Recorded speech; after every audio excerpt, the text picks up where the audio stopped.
Our pal Nicki Jhabvala, The Athletic, joins us to break down the local 53. So, Nicki, what changed between he could have gone back into the game on Sunday, talking about Jayden Daniels, of course, and we know enough to rule him out here for the next week on Wednesday? Yeah, so Dan Quinn said that he came out of the game sore, like how he felt, Monday, Tuesday. He went through some of the precautionary testing, found that there's no structural issue, nothing long-term to be concerned about, but that he was sore afterwards. So they're going to hold him out for at least this game. They'll see how he is next week.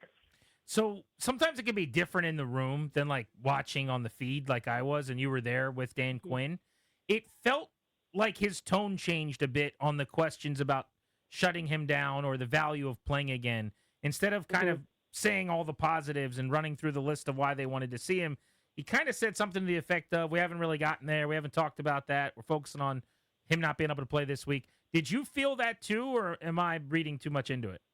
No, I think what you felt is what a lot of us felt. And I think he still feels like those reps are important, but you got to weigh in everything else too. I mean, they just lost Zach Ertz as well, who was one of his, most reliable targets. And you want the kid to play. You want him, to be out there if he's fully healthy. But, if he can't fully be himself, if he can't do all the things, that he normally would because of, the whatever he's feeling with his elbow currently, and if he doesn't have, somewhat close a full group, I guess the feeling maybe that, you're putting them at greater risk than you're reaping in any rewards. So I think that's something that they're weighing now and over the next few weeks as they monitor his health. We saw this on Hard Knocks last night, and I know you're on the team every day, Nick, and you covered so closely, but I think the outside looking in, it's easy to sort of think of these guys as kind of anonymous, just uniform numbers and, sort of automatons running inside them, but you could see how moved everybody was by that Zach Ertz injury and what he meant to them, and that kind of, comedy skit where they spliced him running a route together with like the 100-year-old guy scoring a touchdown at whatever, practice that was, that funny video. But go into that a little bit, what he meant to this roster, the young people, and for them trying to really do this, culture establishment. Yeah, I mean, Quinn mentioned this, he was the first guy that Adam Peters signed. He came in with the familiarity of Cliff Kingsbury's system, so he had not only, his own resume as a player, but he was huge in helping others sort of, get up to speed on the offense. And then he's just naturally a leader. I mean, you look at his experience, the way he carries himself, he's incredibly process oriented. I mean, what Coach Ray said on that, in his cameo on Hard Knocks was totally accurate. I mean, you guys have been out there, you see him, in his routine, even pre-practice, and it's exactly the same every time. Like he sticks to it, and he's incredibly hardworking. Guys respect him.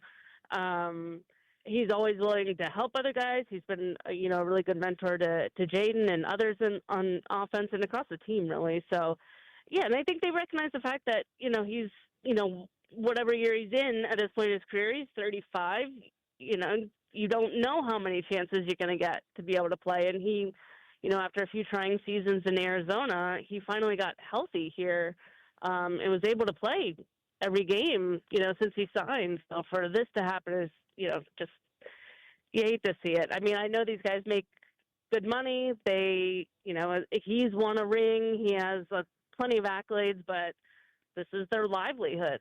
This is what they know. So when you suddenly lose it, on one play, it can be, pretty traumatizing.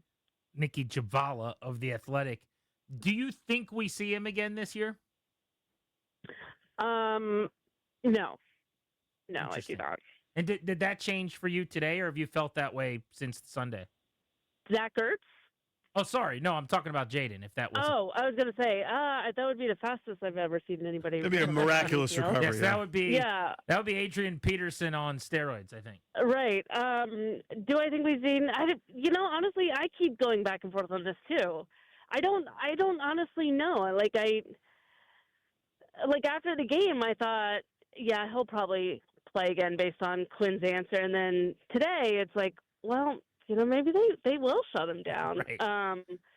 But the fact that he was out practice too. I mean, he wasn't doing a whole lot, but practices are fairly light at this stage in the season anyway, and he was limited. But yeah, I kind of go back and forth. I wouldn't be surprised either way at this point. I'd probably be a little bit more surprised if he did play. But I just, at this point, I just think the risk of re-injury outweighs the reward. But I think that's what made it somewhat confusing when Quinn did say that he could have come back in the third quarter. I think that's what's kind of throwing people. It threw me for sure. Yeah, I'm definitely thrown. So, Nick, my final one on this kind of Jayden subject here is, do you expect anything to be different if he does play? In other words, I'm not smart enough to know terminology or what should be done, et cetera, but I just want someone to say, hey, it's a problem he gets hit more than any quarterback, numbers approximate, in the sport when he does play. We've got to change that, and let's prioritize that. Would you expect that to sort of leak out and become a talking point or part of the background, or it's just one of those, hey, man, it's football, and we shrug our shoulders? Yeah, I mean, this is a super vague answer that nobody will like, but I think when you look at just the stats alone, it's kind of taken out of context, because then the blame gets pointed at the offensive line, he's taking so many hits. The offensive line has actually been pretty good this season. They've been one of the more consistent groups. And then you look at his scramble rate. Well, look at each scramble. Where could he have gone in those? There are so many of those where I'm like, nobody's open. Where do you want him to go? And he got a good block from Jeremy McNichols, and yeah, he should take that right up the middle. Now there are some where you're like, yeah, that was dumb. Don't do that ever again. But I think there have been more where I feel like, where do you want him to go? No, I think that's when you can maybe question, could they call something different? Could they, do something to spring somebody else free? I just feel like they got to get him more weapons in the offseason, to be honest with you. Yeah, they're headed toward the offseason at lightning pace at this point, and it's pretty clear that's what they need to do. We'll let you out on this one, Nikki. If they don't win again, which is on the table here, they're underdogs to the Giants, Eagles, Cowboys, Eagles. They'll have lost 12 in a row. I just can't. I mean, that's such a crazy thing to say out loud. It doesn't really happen. Some of these 0-16 teams or 1-15 teams will have that, but even some of those, don't. I'm not suggesting anybody from Peters or Quinn is in trouble, but what would happen if they lose 12 in a row? How different? What does it shift in the building, or do you just kind of go 12 in a row or 2-10 in that stretch? No big difference. I just think it's so hard to do that. At. Did you? I mean, after that game against the Vikings, did you not know that they weren't bad? Whether they lose 4 more, they're bad. They're just not good right now. Right, but teams that are bad win all the time. This weekend, the Titans won. The Titans won a game. They're not even competitive. They haven't been competitive for a long time at this point. Right. So yeah, it's 4 more games. It's 12 in a row, and that's a massive number. But they haven't been competitive.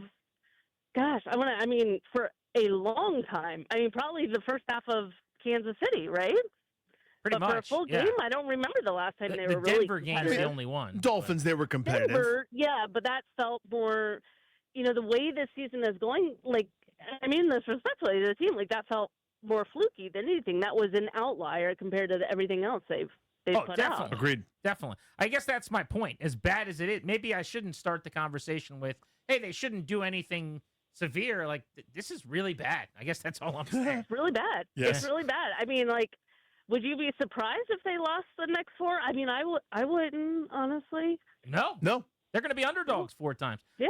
I'm just saying that the number of teams that have lost 12 in a row over the last 25 years is a minuscule number.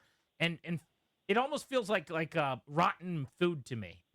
The smell when I open the refrigerator will be so bad that I have to question everything. It's not just we had some injuries or we'll get rid of this coordinator. It's how sure am I that these people really, I should just keep taking their word that they all know what they're doing? Well, the thing that's so baffling to me is this is, almost entirely, it's the same coaching staff that they had last year. Much of the roster is the same from last year, at least the starting group was. They've lost so many guys to injuries, obviously. But, they brought in Debo, they brought in Laramie, but I genuinely feel like the receiving corps has hurt them a ton. The injuries there. I thought they had a much stronger receiving corps last year. I think Olamide is still one of the more underrated players, and Diami, though, he showed up in spurts, like he could still, his speed, he could still take it over the top and like score one for you. They don't have anywhere near the depth they had there, but the team is generally close to the same. So for them to go to the NFC Championship game one year and then fall off the face of the earth the next year, it just doesn't add up. Whatever It's this is. baffling. Yeah, remember we were going, it's amazing. They got so much continuity in the coaching staff. Isn't that Right. incredible? Is that a good thing now? Like, I don't know. Man. We will be reading Nikki's work in The Athletic. She does an amazing job covering the team. Thank you, Nikki. Of course. Thanks, guys.